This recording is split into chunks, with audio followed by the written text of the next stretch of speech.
മറ്റൊരു വാർത്തയിലേക്ക് പോകുമ്പോൾ പുനലൂർ സീറ്റിനെ ചൊല്ലി യുഡിഎഫിൽ കലാപം തുടരുന്നു. മുസ്ലിം ലീഗ് ജില്ലാ പ്രസിഡന്റ് നൌഷാദ് യൂനുസാണ് യുഡിഎഫ് ഔദ്യോഗിക സ്ഥാനാർത്ഥി.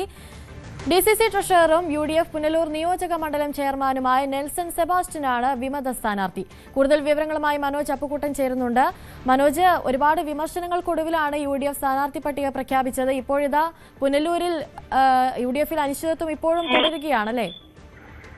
അതെ അനുശ്രീ, ഐക്യജനാധിപത്യ മുന്നണിയുടെ രാഷ്ട്രീയ ചരിത്രത്തിൽ പുനലൂർ കണ്ട ഏറ്റവും വലിയ ലഹളയാണ് ഇപ്പോൾ നടക്കുന്നത്. AICC നിർദ്ദേശിച്ച UDF സ്ഥാനാർത്ഥിയും പുനലൂരിലെ കോൺഗ്രസും രണ്ട് തട്ടിൽ എന്ന് വേണം നമുക്ക് പറയാം. പുനലൂർ നിയോജകമണ്ഡലം മുസ്ലിം ലീഗിന് വീണ്ടും നൽകിയപ്പോൾ മുസ്ലിം ലീഗിന്റെ കൊല്ലം ജില്ലാ പ്രസിഡന്റ് നൌഷാദ് യൂനുസിനെയായിരുന്നു സ്ഥാനാർത്ഥിയായി പ്രഖ്യാപിച്ചത്. എന്നാൽ ഇത് ഉൾക്കൊള്ളാൻ കഴിയാത്ത പുനലൂരിലെ കോൺഗ്രസ് പ്രവർത്തകർ പുനലൂർ അഞ്ചൽ ബ്ലോക്ക് കോൺഗ്രസ് കമ്മിറ്റികളുടെ നേതൃത്വത്തിൽ അടിയന്തര യോഗം ചേരുകയും DCC ട്രഷററും പുനലൂർ നഗരസഭാ പ്രതിപക്ഷ നേതാവും ദീർഘകാല കോൺഗ്രസ് പ്രവർത്തകനുമായ നെൽസൺ സെബാസ്റ്റ്യനെ സ്ഥാനാർത്ഥിയായി പ്രഖ്യാപിക്കുകയായിരുന്നു. കഴിഞ്ഞ 2 ടേമുകളിലായി മുന്നണി ധാരണ അനുസരിച്ച് പുനലൂർ നിയോജകമണ്ഡലത്തിൽ മുസ്ലിം ലീഗിന്റെ സ്ഥാനാർത്ഥിയാണ് മത്സരിക്കുന്നത്.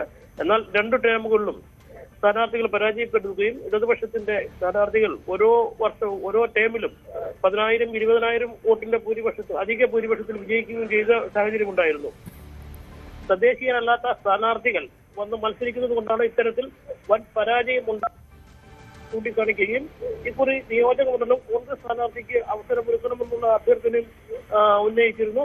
ഒരു പരിധിവരെ ഇത് നിറവേറ്റി നൽകാമെന്ന് ഉന്നത അധികാരികൾ നൽകിയിരുന്നതായുമാണ് നമുക്ക് മനസ്സിലാക്കാൻ സാധിച്ചത്. പ്രവർത്തകരുടെ ആവശ്യം KPCC അനുഭാവപൂർവ്വം പരിഗണിക്കുകയും സ്ഥാനാർത്ഥിയെ കണ്ടുപിടിച്ച് പ്രവർത്തനങ്ങൾ ആരംഭിക്കുവാൻ നിർദ്ദേശിക്കുകയും ചെയ്തിരുന്നു. ഇതനുസരിച്ചാണ് കോൺഗ്രസ് പ്രവർത്തകർ സ്ഥാനാർത്ഥിയെ ഏകദേശം ധാരണയാക്കി അന്തിമഘട്ട പ്രവർത്തനത്തിലേക്ക് എത്തിയപ്പോഴാണ് അപ്രതീക്ഷിതമായി മുസ്ലിം ലീഗിന്റെ സ്ഥാനാർത്ഥി വീണ്ടും മത്സരിക്കുവാനെത്തുന്നത്.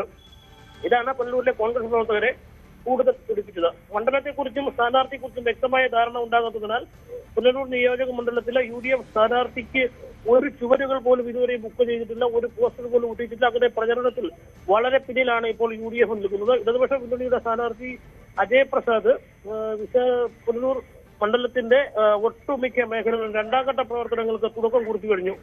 കോൺഗ്രസ് വെള്ളിയാഴ്ച കഴിഞ്ഞ ദിവസം വൈകിട്ട് വിളിച്ചു ചേർത്ത നേതൃയോഗത്തിൽ കോൺഗ്രസിന്റെ സ്ഥാനാർത്ഥികളായി മത്സരിക്കുവാൻ തന്നെ വീണ്ടും തീരുമാനമെടുത്തു. ശനിയാഴ്ച ഡമ്മി സ്ഥാനാർത്ഥികൾ ഉൾപ്പെടെ, അതായത് ഇന്ന് ഡമ്മി സ്ഥാനാർത്ഥികൾ ഉൾപ്പെടെ നോമിനേഷൻ നൽകാൻ തീരുമാനമെടുത്തിട്ടുണ്ട്.